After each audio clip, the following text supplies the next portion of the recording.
Welcome back to Boss Talk Radio, and I am joined with my lovely guest, Miss Sheena, Arthur Sheena. How you doing? I'm doing fine. How are you? Now you got glasses on. You want me to take it off? Well, everybody look at her. Okay. I'll take it off. You got gorgeous eyes. What you had from? I mean, I'm just playing. so you gonna get me in trouble here? Well, you know this is Boss Talk Radio, and you know we talk about business. We also make sure we have fun. But Yeah. It is a pleasure to have you here. Thank you. Now, I know it's the last minute. Yeah. But you showed up. Very last. I think that was a little shade towards my way. No, I'm glad to be here. I'm glad to be here. You know? Well, thank you. First of all, let me tell y'all something. I love the promotion. That I don't know if it's you doing it or somebody on your team is doing it. I was impressed by the press kit. I was impressed with the email that came along with the press kit. I was impressed by the quality. It was amazing. I do quality stuff. Yes, you do. I'm learning. Now, firstly, you would think that I known this young lady. And that we've had several conversations, but I just learned that she has seen me in passing at Star Taki Hair. Lord, shout out to Star Taki. What's up? Few times, and Lord knows if you saw me in there, you'll tell me what was coming out of my mouth. So many different events. It's and why you haven't never came up and said anything? I don't know. I just don't walk. You ain't shy. I know that. But you even know you have taken pictures from my book and everything before. You lying. No, I'm not. I got pictures. But you know how many people do that? That's why you gotta have a conversation with me. I need you to be remembered. But it's like it's probably my PR or something. I'm in the room, but my PR kind of. Now you know with your PR in the room, you work in the room and she work in the room. Yeah. Yeah. So, I got the picture. Was it a cute picture? Yeah, it was cute. You was doing that. It was at an event in Buckhead. I can't remember. It was the meet and greet for the Atlantis at the Atlantis. Yeah. See, I got a memory like an elephant. Gotcha. Mm-hmm. In Buckhead, because it ain't too many that have done in there. They used to be south of the city, like downtown, midtown. So when you say Buckhead, it ain't too many. Yep. Well, she's here, ladies and gentlemen. I'm here. And when I tell you, good touch, bad touch. Okay? Talk about it. This picture is amazing. Now, I read your bio, and I read it twice. Okay. I had to zoom in and zoom out. The topic that you address in your books and the topics that you speak on is the topics where people are so sensitive, they don't want to talk about it. It's like an elephant. It is. And then even in the room, it's an elephant in the world, because at the end of the day, you're addressing things that, you know, people want to talk about it. Now, African American people, we already know. Yeah. You don't go out in that street and you don't discuss nothing that go on in this house. I'm telling you. That's more important than being home before the street light come on. Or sitting your ass at that table eating all the food on your plate. But you do not talk about family business outside of that house.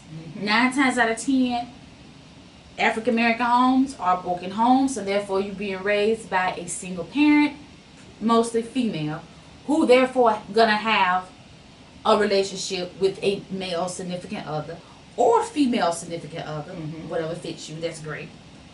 But sometimes that allows abuse right there. That's just like that's the first place you see abuse. And we're not having to get into the strangers or, you know, dating out of age. We're talking about in the actual household. People that we trust is where it starts. And always, from my research and a documentary that I have done back in the day, it's just like all the stories were from, you know, someone that the parent knew, whether it's babysitter, uncle, aunts, cousins. It started in the circle around people that you would trust and wouldn't think that would do that to your child. But that's so crazy, because you're not going to think they would do that to your child. But this is what makes me mad, is when you find out. They go into a denial. They're not going to believe it. They're going to side with the accuser. And we see this in a lot of movies. We see this in a lot of movies. So therefore, talking about it is going to make people's eyes know that it's okay that if your daughter say, you know, he touched me, and then you're not gonna say your daughter's a liar, or you're not gonna take up for him, or you're not gonna. Oh no, we can't. We just gotta stay in the house. We can't let this get out in the subdivision and in the neighborhood because we dignified and we the Joneses in the neighborhood. That's some bullshit. Or you too prideful to go to counseling because you're afraid. But then this child has to go to school feeling some type of way, and she's gonna feel like everybody know and ain't nobody gonna know because her self-esteem is gonna be so low till it's just people don't think about that. Yeah. Well, that's one thing that we teach in the book with Good Touch, Bad Touch is to have an open communication with your child. Let them know that they can talk to you about anything because they're scared.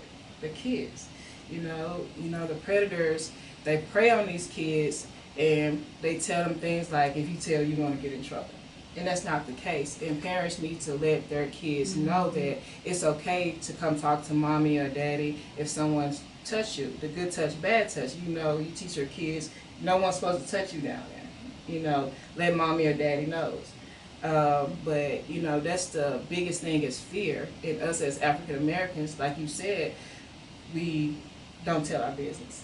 You know, it's like, you don't we'll discuss everybody else. Yeah. But we damn sure better not tell out what's going on in our household. Yeah, that's the problem though. You know, we need to be more open about the subject because if we teach our kids about predators and sexual abuse and talk to them about it, it will keep the predators from preying on them.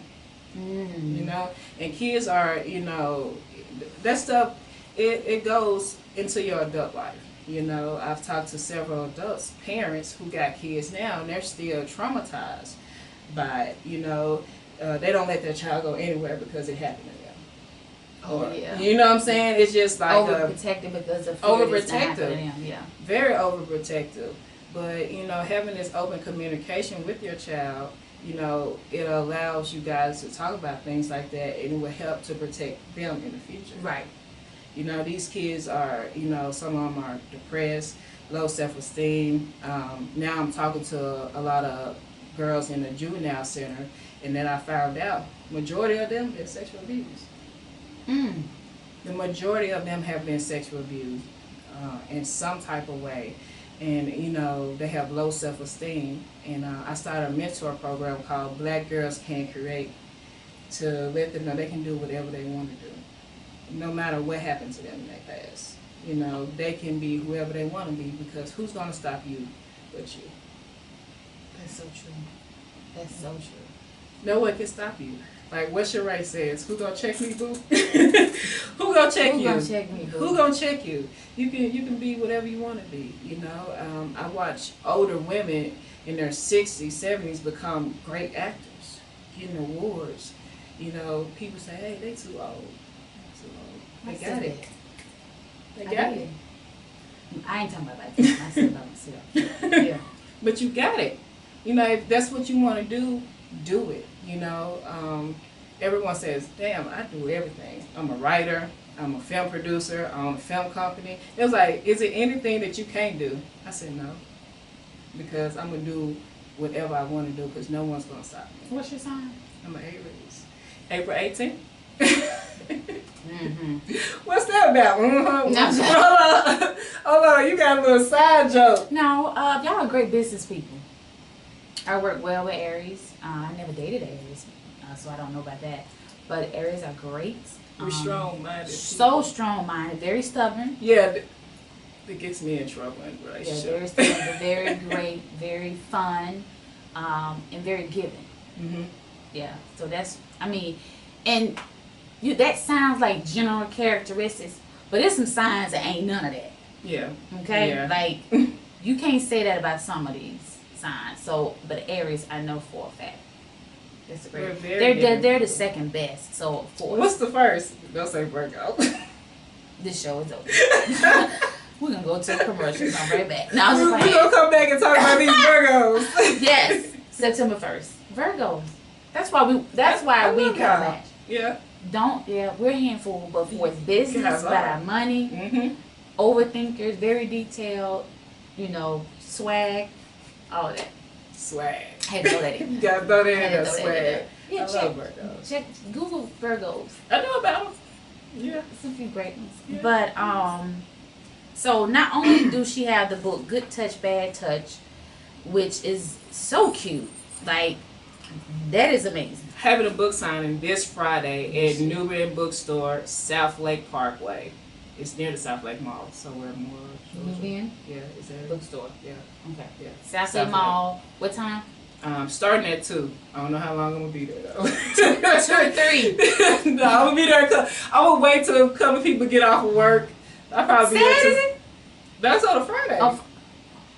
Yeah. Oh. 2 to 6. Yeah. That's how big. So 2 to 6. if y'all live in Buckhead, anything north of 10th Street, leave at 2. But it is on Plan to Amazon. stay till 6, because you ain't gonna be able to go nowhere. Because 75 is not a motherfucking joke. It's not a joke. Or Not a a joke. Sunday. So Not a therefore, joke. Hey, shout out Sunday to the HOV lane that's coming to 75, by the way. I ain't got good news. How much does that cost? Girl, just get your speed pass and put about $100 in the account. Just I ride. mean, it was no like no charge. rising the prices on them, right? It changes every day. Oh, okay. See, I be knowing too much and be getting off You know, I subject. go with you there. But so not only this is not your first book, as she stated that I took a picture with her holding up the first one, but my mind is trying to remember. Well, the name of your first book. It's A Boy's Silent Cry, which I'm getting ready to do a movie from that book. But it's based off the same thing, but fictional characters. A pro football player is about to get married to his soon-to-be wife, and he haven't told her about, his sexual abuse by his uncle, and, he was going through, was he bisexual? Actually, he was molested by a woman and a man. The uncle started molesting him, and then it was a female teacher. So he was battling with his sexuality. And the reason why I'm doing this story is because I shot a documentary, and a lot of women say they would not date a guy who's been sexually abused. It's a no-no for them, because they think that he's going to eventually become a predator. No. And you crazy how some people think, but I filmed this, and that's why I based the story off of this guy afraid to tell his fiance about this, because a lot of women, and I interview a lot of women, and some was like, half of them was like, no. Narrow-minded. Yeah, some of them was like, no. They was like, hell. So if you say no, because a man is being honest with you, saying that he has been sexually abused, so you're not gonna date him. So let's think about all the ones that you dated that didn't tell you that probably has been. Mm-hmm.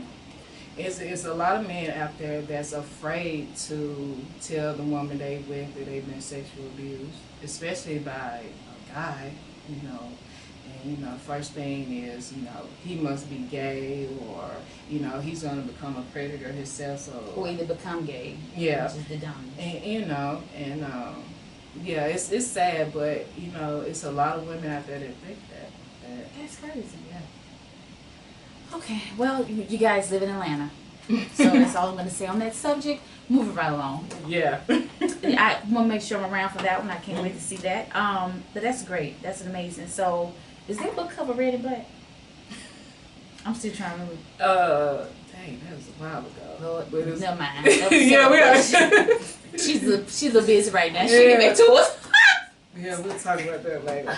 Okay, but so both of the books are on Amazon though, so. Amazon and where? Amazon? Yeah, and Barnes and Noble online. So both of the books, you can just Google Sheena Harrod. It's stuff.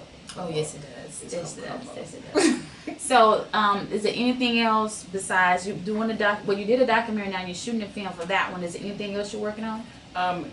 Well, I do have my nonprofit organization called Broken Silence, and we're doing PSA, which our first PSA, a lot of celebrities came to support. Mimi Foss from Love and Hip Hop, Peter, RL from Next. No, I didn't know. Yeah, Latavia, she came and supported. So we're doing a whole new one right now. David Banner already signed up for it. So I'm excited about that. He's such a great, powerful. Yes. You guys hear him talk. If you guys have never. I interviewed him last year, and I'm gonna be posting that interview. First of all, that's home. That's a Mississippi, born and raised. So you're right next door to Memphis. Okay. Yes, I mean, we're not making any easy money picker holes and styles. Okay, we just eat collard greens and cornbread. But anyway, David, when he speaks, it's just powerful. It's amazing. And I went to interview him, and he took the mic and interviewed me, and was powerful. like, I had me in tears. I'm like, oh my God. But he's phenomenal, and when he talks about something, it's for real. For real, for real. Well, you got to keep me posted on the next one. I missed the first one. I got you. I want you to be a part of it. Okay, so broken silence. Yes. Now I already know what broken silence was about, and I actually just said I had to read it twice. Tell them exactly what awareness that you're bringing through broken silence. We're bringing awareness with sexual child abuse. So we're educating parents on what to look for as far as the signs if your child has been sexually abused and how to deal with it. It's a lot of people, shout out to Tisha Campbell. She's been supporting my organization. She's been supporting the book. She came out with her sexual abuse as a kid. And, and she teaches about sexual abuse out in LA. So we got a collaboration coming soon. I'm so excited. Like, I love Ron Martin. But, it's a lot of people who's been through that situation. A lot of celebrities. Keke Palmer, she just came out with hers. It's been several people who have dealt with this, and it's just like, how do you deal with it? What to do if you find out your child's been sexually abused. And so that's the organization. We're teaching awareness and we're educating parents so they know how to handle it, so they know the signs to look for. So it's several signs, several. The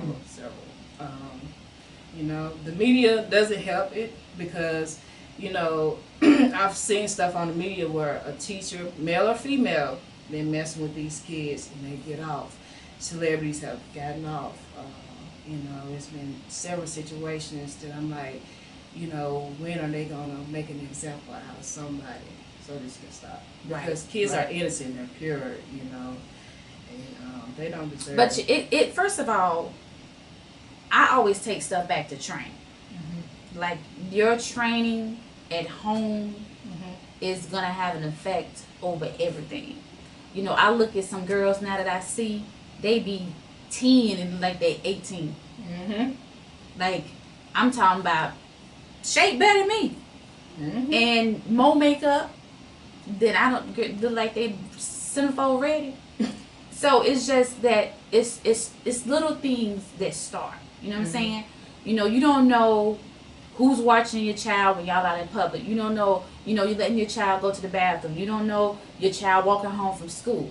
Mm-hmm. Who is watching your child while you at work goes back to the single household. Mm-hmm. You meet a man, how soon are you introducing this man to your kids? How soon are you how good do you know this man? Exactly. Have you had conversations with this man? Do you know this man's history? Mm-hmm. It takes that diligence before you even allow somebody around your kids that you can be comfortable with. And I'm not saying every man, but it's just that you need to know better. Knowing better and do better. And then when you do find out, don't go through that denial. Yeah. And then but the thing is, the celebrities, it encourages other celebrities to come forward because if I see Tisha Campbell coming out and speaking out, then I see Keke Palmer coming out and speaking out, you're going to think about it, like you're going to want to talk about it, you're going to want to share it because now you could come together with them to actually promote, bring awareness, and let other people speak out.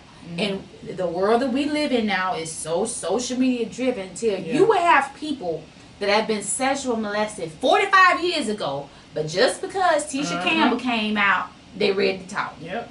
Not knocking it, we're glad you're talking, but it should not have took 45 years, one, and it should not have taken a celebrity coming out at their comfort time or to make you know what I'm saying? Something like that. That means you have held that in for 45 years.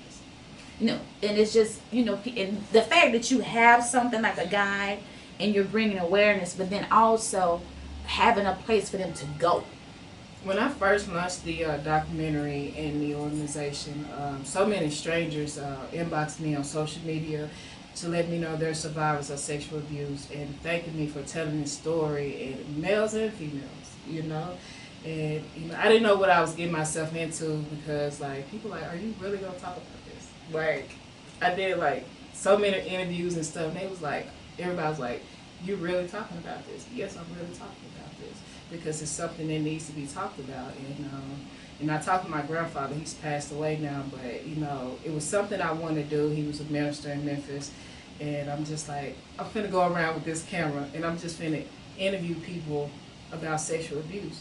I'm you know, I really want to do this. He was like, do it. And I'm like, who's finna tell me this on camera? It's just, and I walked around the city of Atlanta, and you know, I was telling people what I was doing, and the response was amazing. Guys and girls, they was just like, somebody needs to talk. But the about thing this. about it is, Atlanta is the top city for child prostitution, Mm-hmm. trading prostitution. I mean, Top city. take that camera, go on South Fulton Parkway. Mm-hmm. Was it South Fulton Industrial or South Fulton Parkway? I don't even go that way. It's too far It's from my like house. Fulton South Fulton Industrial, whatever. South Fulton. Go over there with that camera. It's so crazy. But the thing about it is, Atlanta has the highest rate just for that. So the fact that you are in the streets of Atlanta and you are addressing this and you bring awareness to this, you know, I would love to see you get like a large mass and just take over and do a lot of things, because it's people, girls is walking by you that is probably just lost and you don't even know it because they're afraid to say anything, you know? Yeah. So I think when you bring awareness to people, it gives people a type of comfort to know that it's okay. And people tell all their business when they're comfortable. Yeah.